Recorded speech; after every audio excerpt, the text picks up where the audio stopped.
Durante essa semana, eu escutei de uma colega que a igreja, ela é muito mais do que um prédio, ela é muito mais do que concreto, bancos e cadeira. A igreja, ela seria muito mais do que um local onde os amigos eles se reúnem. No olhar dela, a igreja é um local onde os salvos, o povo de Deus escolhido estaria. A pergunta que eu fiz para essa minha amiga foi a seguinte: não somos todos nós filhos de Deus?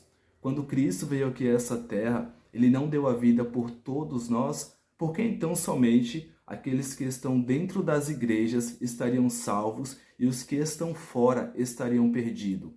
A ideia é: a Bíblia apresenta fundamentos para uma pessoa afirmar isso, ou essa seria uma fala preconceituosa e carregada de ódio? 1 João 3,1 vai dizer que todos aqueles que aceitam Cristo como Senhor e Salvador das suas vidas são chamados de filhos de Deus, ou seja, todos aqueles que aceitam a Cristo estão salvos. João não vai dizer que aqueles que vão à igreja ou aqueles que pertencem a uma comunidade religiosa, esses estarão salvos. Muito pelo contrário, a Bíblia diz que todos que aceitaram a Cristo, esses sim são filhos de Deus.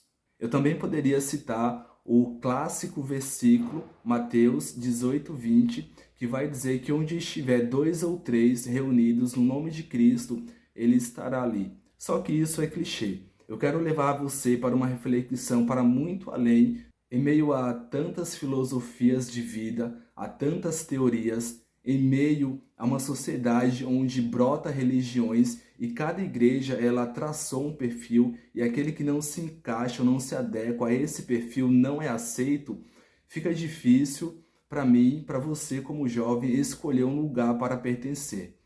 Cristo disse: eu sou o caminho, a verdade e a vida. Ninguém vai ao Pai senão por mim. Ele não disse que a igreja era o caminho, que a igreja era a verdade ou que a igreja era a vida. Ele fala que ele é essa verdade, é essa vida e é dele que você precisa.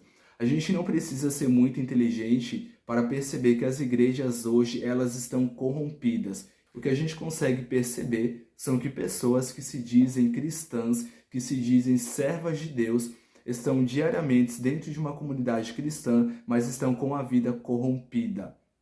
Talvez você me pergunte, mas a igreja não seria, como muitos dizem, um hospital onde as pessoas enfermas, feridas, manchadas pelo pecado, elas vão para poder ser curadas e ser libertas?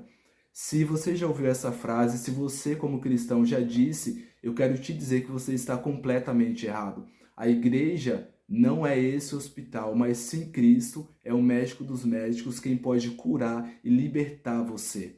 Mas vamos partir do pressuposto que a igreja ela seja esse hospital. A pergunta que eu faço é: por que as pessoas que vão até ela não são curadas, não são libertadas do seu pecado? Em alguns casos, algumas ficam pior: arrogante, preconceituosa, prepotente, se colocam acima dos demais e, além de se colocar acima dos demais, se colocam no lugar de Satanás. Aponta os erros, aponta as falhas do outro. A comunhão com Deus, ela não é adquirida exclusivamente na igreja. A comunhão com Deus, ela é adquirida através da oração e da leitura da Bíblia. Quem faz essa transformação da nossa natureza humana, quem nos liberta do pecado, não é a igreja, não é o pastor, não é o ancião, não é o presbítero. Quem faz essa libertação é o Espírito Santo de Deus. Teve um coleguinha, pastor, que ele utilizou o seguinte exemplo para se referir àqueles que estão fora da igreja e àqueles que estão dentro. Ele disse que quem está fora da igreja hoje estaria indo para o céu, mas estaria em um oceano remando em uma canoa. E aqueles que estão dentro da igreja estariam em um cruzeiro. E aí ele fala: é muito mais fácil você chegar ao céu num cruzeiro do que você remando em um pequeno barquinho. É muito mais difícil. Você pode até chegar no seu barquinho nessa canoa, mas é difícil. Só que o nosso colega ele esqueceu que a direção ela faz toda a diferença. Não adianta você estar em um cruzeiro, segundo o nosso amigo pastor disse, e esse cruzeiro está indo na direção errada. É muito melhor você estar dentro de um barquinho, fora da igreja, tendo comunhão com Deus, mas esse barquinho ele está indo rumo ao local certo, ou seja, rumo ao céu. E para além disso, como é conhecido de muitos cristãos, existem igrejas que irão se perder de portas fechadas, com seus pastores, membros e todo aquele pessoal que canta, porque quem salva, mais uma vez, não é a igreja, é Cristo, é o Espírito Santo de Deus que opera em nós e que nos liberta do pecado e nos faz ter comunhão e ligação com os céus.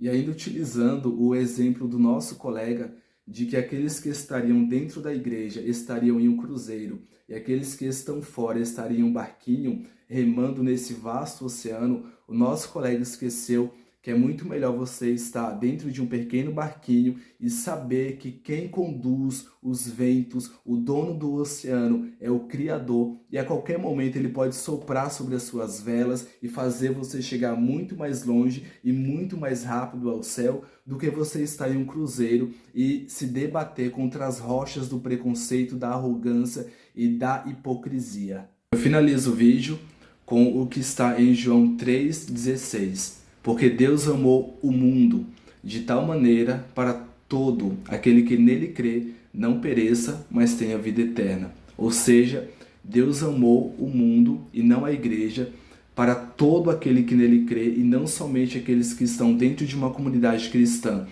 Se você ama Cristo, se você aceita Cristo como Senhor e Salvador da sua vida, você também estará salvo.